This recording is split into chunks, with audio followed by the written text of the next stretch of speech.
The Deep Space Monitoring Station spun slowly against the backdrop of glittering stars. Inside, soft blue lights pulsed along the curved walls as machines hummed their endless songs.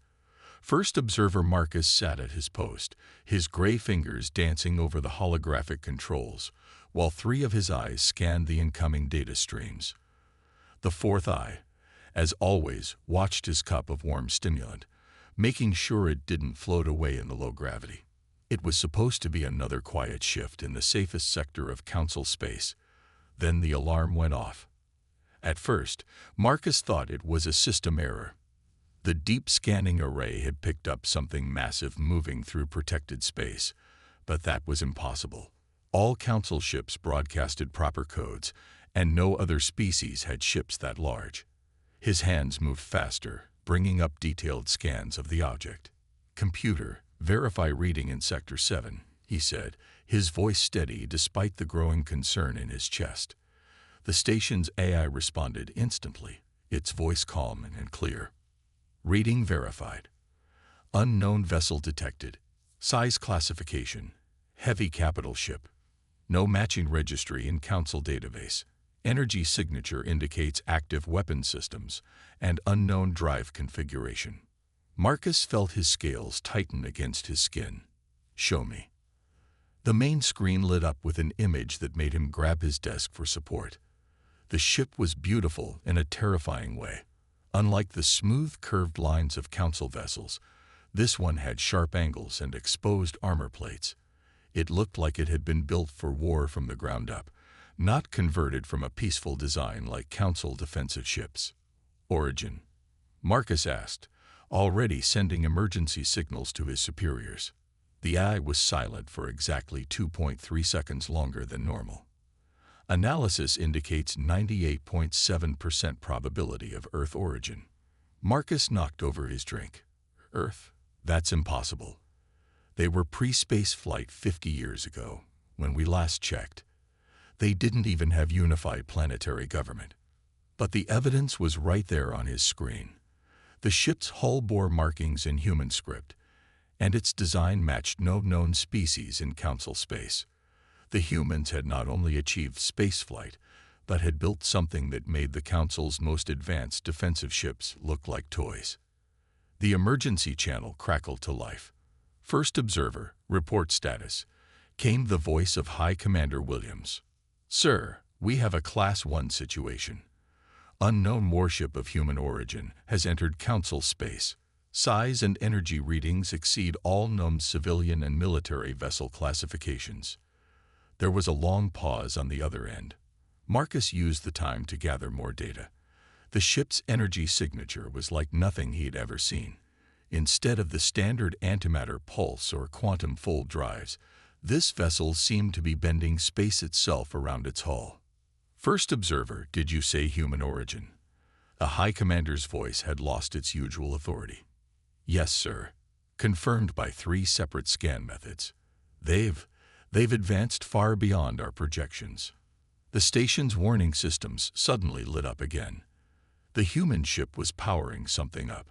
Energy readings spiked in patterns that made no sense to Council sensors. "Sir," Marcus called out, "they're activating some kind of... I don't know what it is. Our sensors can't classify it." The High Commander's voice turned sharp. "Activate the emergency beacon. All stations on alert. I want every defensive platform within 10 light-years online now." Marcus sent the commands, and across this sector of space, ancient defense systems began to wake up. The Galactic Council had maintained peace for 3 centuries, but they had never fully disarmed. Now, for the first time since the Great Reform, those weapons were needed. But as Marcus watched the human ship's steady advance, he wondered if their defenses would be enough. Everything about the vessel spoke of a completely different path of technological evolution. While the Council had focused on unity and cooperation, sharing advances among member species, the humans had developed in isolation, driven by who knew what pressures and fears. The emergency alerts spread across Council space like ripples in a pond. For the first time in 300 years, the galaxy's greatest civilization faced something they hadn't planned for. a species that had grown up too fast, armed with technology they couldn't understand. And the human ship kept coming, its intent still unknown, its capabilities a mystery that made every defensive computer in the sector raise alerts in a dozen different languages. The peace of centuries was about to be tested by the arrival of humanity's first steps into the galactic community. Captain James Stone stood on the bridge of the UES Defiant, watching the alien defense platforms light up one by one on the main display. His ship, humanity's finest achievement, cut through space with barely a ripple despite its massive size. The bridge crew worked quietly at their stations, each movement precise and practiced. "They're finally noticing us," said Lieutenant Rogers from the sensor station. Her fingers moved across the holographic controls, sorting through the flood of alien signals. "Their defense grid is activating. Looks like they're not too happy to see us." Stone nodded, his weathered face showing no concern. The Defiant could have slipped past the alien sensors undetected. Their phase technology made that possible, but he had chosen to approach openly. First contact was too important for games. "Status of the quantum drive?" he asked, eyes fixed on the growing number of alien vessels appearing on the scanner. Chief Engineer Thompson's voice came through clear on the bridge speakers. "Running smooth as silk, Captain. Those aliens might have fancy antimatter tech, but they've never seen anything like our drives. We're bending space cleaner than a fresh-pressed uniform." The crew shared knowing looks. Humanity's path to the stars had been different from what these aliens might expect. While they had focused on traditional space travel, Earth's scientists had cracked the code of quantum mechanics and gravity manipulation. The result was a ship that didn't so much fly through space as slide between its layers. "New contact," Rogers reported. "Big one. Looks like their flagship is coming to greet us." She paused, checking her readings. "Sir, they're broadcasting some kind of standard greeting protocol. Want me to answer?" Stone straightened his uniform. "Not yet. Let's wait until they're in visual range. I want them to see us when we talk." He turned to his communications officer. "Tom, are the translation programs ready?" "Yes, sir. We've been listening to their chatter since we entered their space. Computers got a good grip on their main languages now." The bridge crew maintained their calm as the alien fleet grew larger on their screens. Years of training had prepared them for this moment. They knew their ship could outfight anything they'd seen so far, but that wasn't why they were here. "Weapon systems?" Stone asked.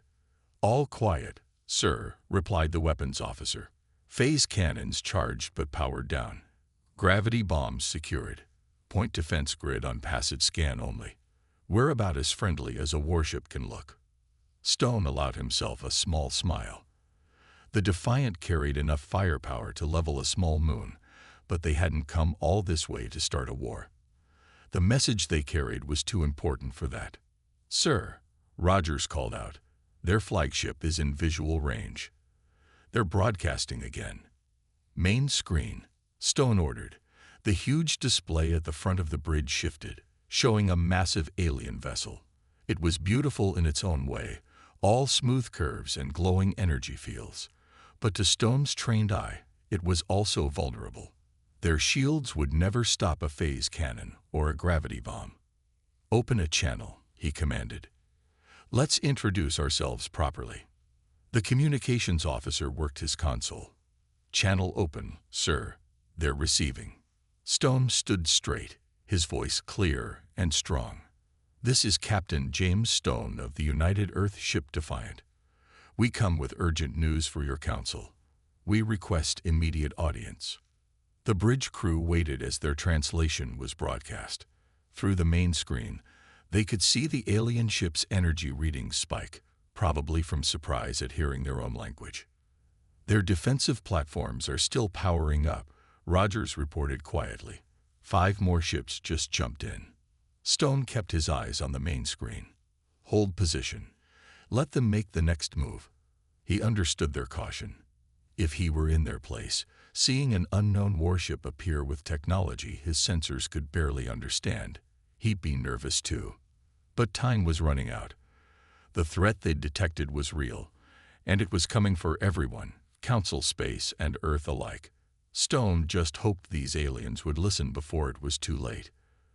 The Defiant hung in space, a sword ready for war, but offering peace, waiting for the galaxy's greatest civilization to decide how to handle humanity's dramatic entrance onto the galactic stage. Admiral Red stood on his command deck, all four arms tense as he studied the human vessel. In his 300 years of service, he had never seen anything like it. The ship's dark hull seemed to drink in the light from nearby stars, and his best sensors couldn't get proper readings of its internal structure. They claimed to have urgent news, his communications officer said. Their language patterns show no signs of deception. Red's skin shifted to a deeper shade of blue, showing his concern. They also have weapons pointed at us, powered down or not. He moved closer to the main view screen, examining the strange angles of the human ship. Send the standard greeting protocol again, but this time add a request for them to power down their main drive. The energy readings are interfering with our defense grid. The message was sent. The response came quickly. Sir, the comm officer called out, the humans say they cannot power down their drive system. Something about maintaining quantum phase stability. Red didn't like that answer. Every instinct gained from centuries of keeping the peace told him this was wrong. A real diplomatic vessel would comply with basic safety protocols. Unless all ships, battle formation, he ordered. Power up main shields. If they're using their drive as a weapon charging system, I want us ready. The Council fleet moved with practiced grace, surrounding the human vessel in a standard containment pattern. The defensive platforms in the sector all turned their main weapons toward the Defiant. On the human ship's bridge, Captain Stone watched the alien fleet's movements with growing concern. They're taking our refusal to power down badly, Lieutenant Rogers reported. Sir, their weapons are charging. All ships are raising shields. Stone gripped the arms of his command chair. They don't understand. We can't power down the quantum drive without risking a collapse of local space-time. He turned to his communications officer. Send them the technical data. Show them why we can't shut it down.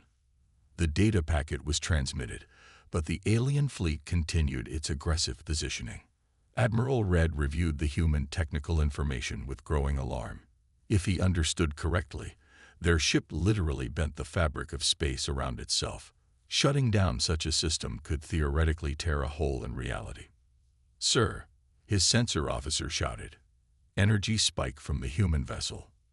Red's combat training took over. All ships, full shields. Defensive platforms, target their weapon systems.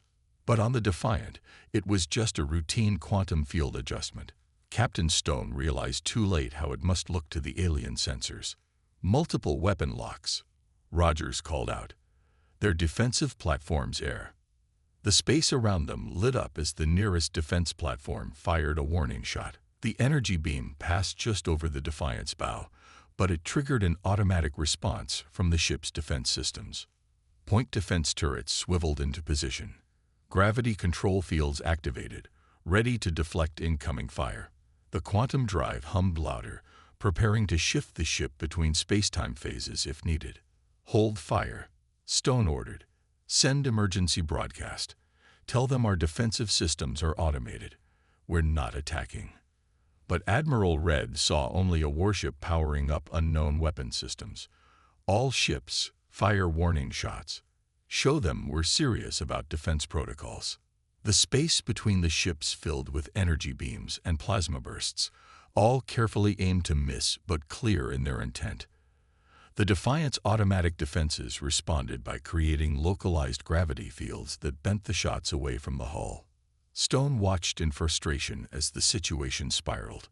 His ship could probably win this fight, but that wasn't why they came. They needed allies, not enemies. Open all channels, he commanded. Broadcast in the clear, maximum power. Send them the long-range sensor data. Show them what's coming. Maybe then he'll understand why we're here. As the sensor data began streaming to the Council ships, both sides held their fire, watching each other across the gulf of space and misunderstanding. The next few moments would determine whether humanity's first official contact with galactic civilization would end in battle or breakthrough. And all the while, far beyond the borders of known space, something vast and hungry was moving closer. Admiral Red stared at the data streaming across his command screens, his blue skin turning almost white with shock. The information from the human ship's sensors showed something impossible, a vast dark mass moving between the galaxies, consuming everything in its path. "Verify these readings," he ordered, his voice barely steady. "Check them against our long-range scanning arrays."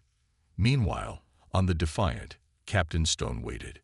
His ship's defensive systems were still active, gravity fields bending space around the hull to protect against any possible attacks. But now the alien fleet had gone quiet, their weapons powered but not targeting. "They're processing the data," Lieutenant Rogers reported.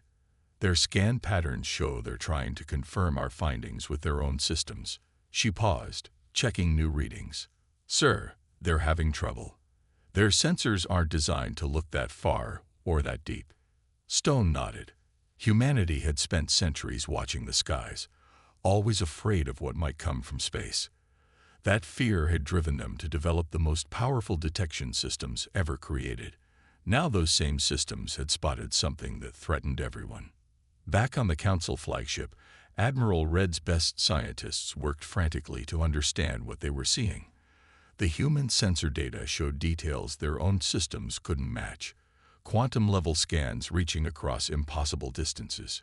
"Sir," his science officer reported, "we've confirmed what we can with our equipment. The humans are telling the truth. There's something out there, something big, and it's moving toward populated space." Red felt the weight of centuries of peace pressing down on him. "Open a channel to the human ship." The screen lit up, showing Captain Stone's face. The human looked tired but determined. "Captain," Red spoke carefully, "your sensor data. We've confirmed what we could. Tell me everything." Stone pressed a button, and new images appeared on both ship screens. They showed the thing in detail. A vast swarm of artificial constructs, each one the size of a small moon, moving together like a cloud of metal locusts. "We detected them 6 months ago," Stone explained. "Our quantum sensors picked up their gravity wake. They're machines, Admiral. They strip entire solar systems bare, breaking down everything from planets to asteroids for raw materials.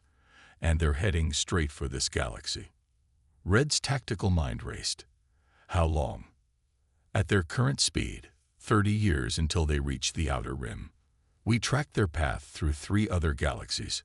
Nothing survived their passage." The bridge of Red's ship fell silent. 30 years was barely enough time to prepare, even if they started now. "Why come to us?" Red asked. "Why not just prepare Earth's defenses?" Stone's expression was grim. "Because we ran the numbers, Admiral. Even with our technology, no single species can stop this threat. We need allies. We need to combine our different technologies, our different ways of thinking. That's why we're here." Red looked at his own fleet, their energy shields glowing softly in space, then at the Defiant with its strange angles and impossible drives.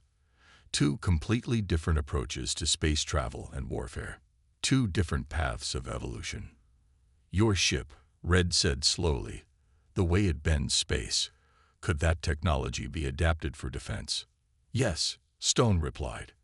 "And your energy manipulation systems could enhance our quantum sensors. Apart, we're vulnerable. Together, we might have a chance." Red made his decision. He sent a command, and his fleet's weapons powered down. The defense platforms turned away from the Defiant. "We'll need to call an emergency session of the Council," he said. "They'll want to see all of this evidence. And—" He paused, mandibles clicking in what humans would later learn was a sign of respect. "They'll want to know more about these quantum drives of yours." Stone allowed himself to relax slightly. "We're ready to share what we know, Admiral. But we'll need to move fast. The swarm doesn't slow down, doesn't stop to negotiate. It just consumes and moves on."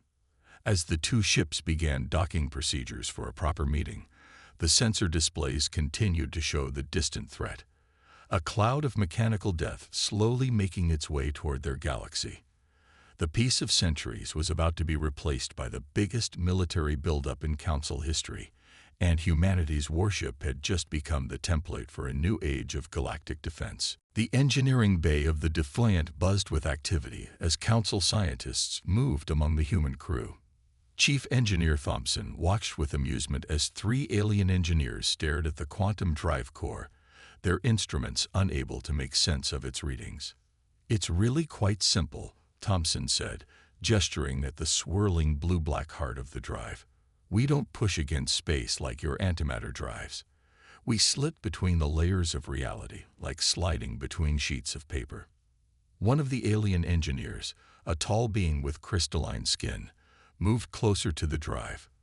"But the energy requirements must be enormous," it said through the translator. Thompson laughed. "That's the beauty of it. Once you understand how to fold quantum fields, it actually takes less energy than conventional drives. We learned that from studying black holes."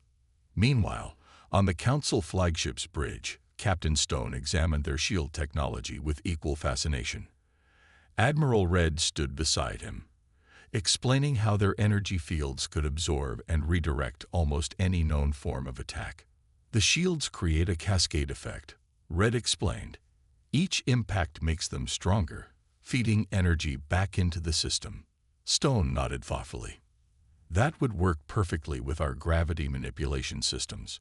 We could create a defense that bends space and energy at the same time." In another part of the Defiant, Lieutenant Rogers worked with Council sensor specialists, showing them how human quantum scanning technology could peer across vast distances by reading the tiny ripples in space-time itself. "Your communication networks are amazing," Rogers said, studying the alien systems. "You can send messages instantly across half the galaxy, but you never thought to use the same technology to look deep into space." The alien technician's skin changed color, and what she had learned was embarrassment. "We focused on connecting our worlds, not looking beyond them. We thought we were alone in this part of space." "Different priorities," Rogers said kindly. "We humans always watched the stars, waiting for threats. It made us develop differently." The exchange of knowledge continued through the day. Council engineers marveled at human gravity weapons, which could crush enemy ships by creating localized space-time distortions. Human scientists studied alien energy manipulation, seeing how it could enhance their own systems. In the Defiant's main conference room, Thompson spread out the technical diagrams of their weapon systems. The phase cannons work by shifting their energy blast partially out of normal space. He explained to the gathered alien engineers, "No shield can stop it because the blast isn't fully in this reality when it hits." The aliens shared uncertain looks. One of them spoke up. "Your species developed weapons that attack through different dimensions because you were afraid of threats from space." Thompson's expression grew serious. "We developed everything because we were afraid. Earth has thousands of stories about aliens coming to conquer us. We spent centuries preparing for the worst, even before we could reach the stars." Admiral Red, who had joined the meeting, made a sound that the translators interpreted as thoughtful. "And now your paranoia might save us all. The swarm won't expect weapons that break the rules of normal space." "Exactly," Thompson agreed. "Just like we never expected shields that could adapt and grow stronger from attacks. Together, we could create defenses the swarm has never encountered." The mood in the room shifted as everyone realized the potential. Human quantum technology combined with Council energy manipulation could create entirely new forms of weapons and defenses. The Defiant itself was proof that the two approaches could work together. Its hull now hummed with a combination of human and alien power systems, working in perfect harmony. As the day went on, more discoveries were made. Council scientists found ways to enhance their sensors using human quantum principles. Human engineers began designing new weapons that combined phase technology with alien energy fields. Stone and Red watched their crews working together, barriers of fear and suspicion falling away in the face of shared purpose. What had started as a tense confrontation was becoming something else, the beginning of a technological revolution that would reshape the galaxy's defenses, and they would need every advantage they could get. Somewhere in the darkness between galaxies, the swarm continued its relentless approach, unaware that its next target was preparing a welcome it could never expect. The great chamber of the Galactic Council fell silent as Captain Stone stood before them. The vast room, with its soaring crystal walls and floating platforms, held representatives from 1,000 worlds. All eyes, sensory organs, and scanning devices were fixed on the lone human. Behind Stone, a massive holographic display filled the air. It showed the swarm in terrible detail, captured by the Defiant's quantum sensors. Even Admiral Red, standing beside the human captain, felt his inner scales tighten at the sight. "What you're seeing is not a natural phenomenon," Stone began, his voice carrying clearly through the chamber's translation field. "These are machines. Each one is larger than Earth's moon, and they move together with a single purpose: to consume everything in their path." He gestured, and the display changed, showing the remains of a galaxy the swarm had already visited. Where there should have been stars and planets, only empty space remained. The council members stirred uneasily. "Our sensors tracked their path through 3 galaxies," Stone continued. "We developed this technology because we were always watching the stars, always preparing for threats. Now we're glad we did." A council member floated forward on their platform, their crystalline body catching the light. "How can we trust these readings? Our own sensors show nothing." Admiral Red stepped forward. "We've confirmed what we could with our technology. The human sensors work on principles we never explored. They see things we can't." Stone nodded to Lieutenant Rogers, who activated the next part of the presentation. The display now showed detailed scans of individual swarm units. Their mechanical nature was clear: vast factories designed to break down matter at the atomic level. "They don't negotiate," Stone explained. "They don't communicate. They simply arrive, consume, and move on. We've calculated their path." The display shifted again, showing their trajectory. "They'll reach the outer rim of this galaxy in 30 years. The chamber erupted in worried conversations. 30 years was nothing to species that lived for centuries. Stone waited for the noise to die down before continuing. "But we have something the other galaxies didn't," he said. "We have time to prepare, and we have each other." Thompson stepped forward, carrying a small device. He placed it on the floor, and suddenly a miniature version of the Defiant appeared, floating in the air. "Our ship represents a completely different path of technological evolution," Thompson explained. "We developed quantum phase technology, gravity manipulation, and sensors that can see across galaxies. But we lack your mastery of energy fields, your faster-than-light communications, your shield technology." Admiral Red moved to stand beside him. "Together, we've already begun combining our technologies. The results are beyond anything either of our civilizations could achieve alone." The miniature Defiant was joined by a council ship in the hologram. Lines of energy flowed between them, showing how their systems could work together. "The swarm has never encountered our quantum weapons," Stone said. "They've never faced ships that can phase through space itself, and they've never met a galaxy that was ready for them."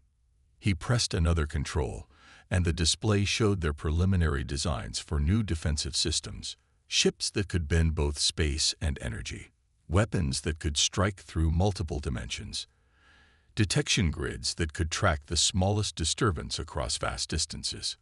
"We're not asking for help," Stone said firmly. "We're offering it. Earth will fight whether we stand alone or not. But together, we have a real chance of stopping them." The council chamber was quiet again, but this time it was different. The fear was still there, but now it was mixed with something else: hope. The High Counselor, a being of pure energy contained in an ancient mechanical body, moved their platform down to Stone's level. "You came here in a warship," they said, "making us fear you, but you came to warn us, to help us."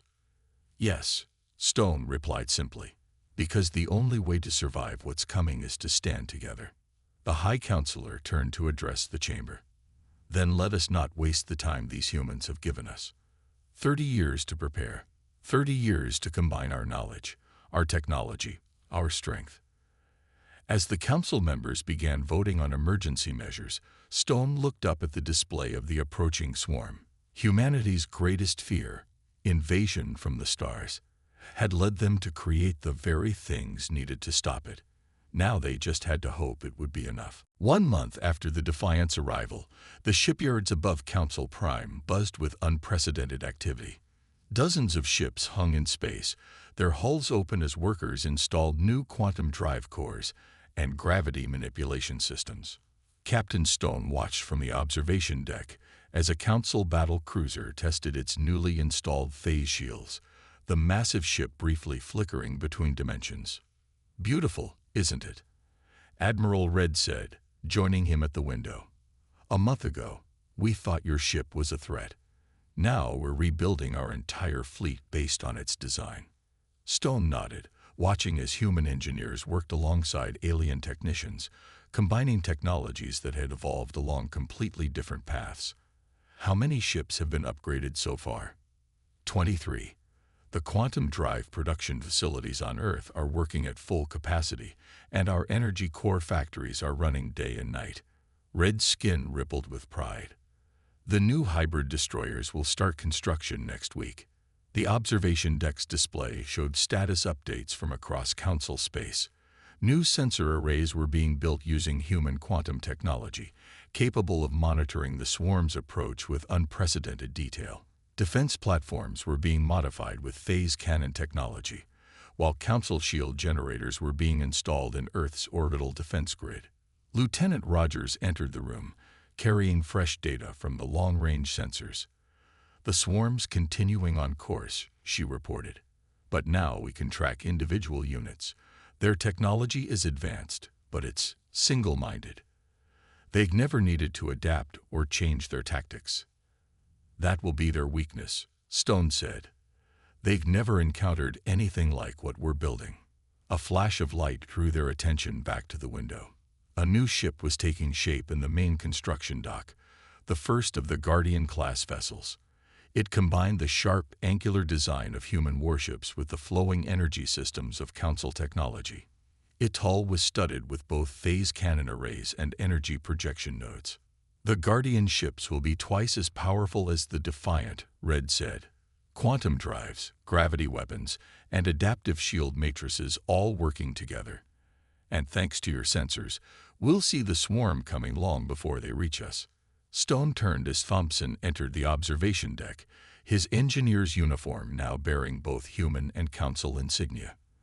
"The test results are in," Thompson announced. "The new hybrid power cores are performing better than we hoped.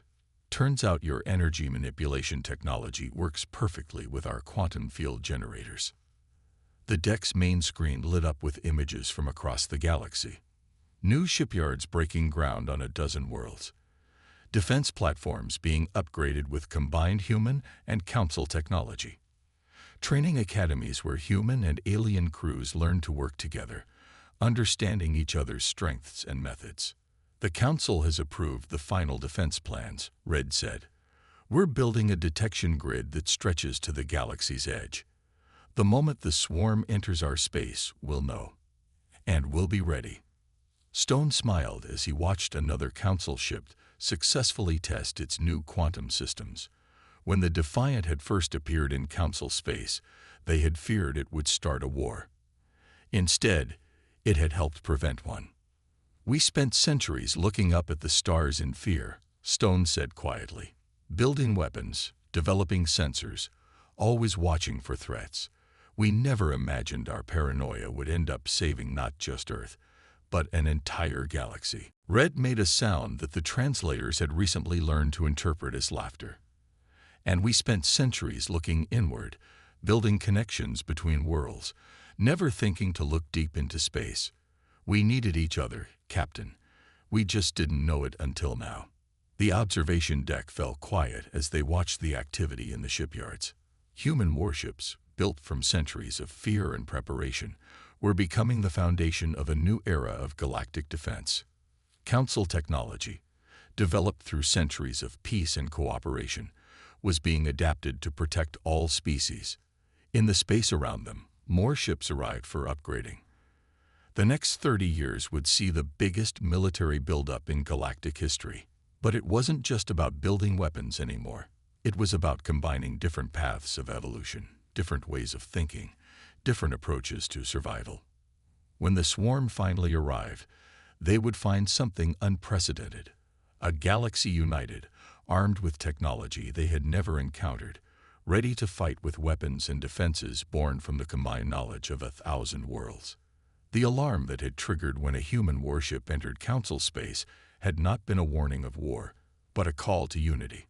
And when the real threat arrived, they would face not just humanity's preparedness or the Council's cooperation, but the combined strength of both, forged into something entirely new.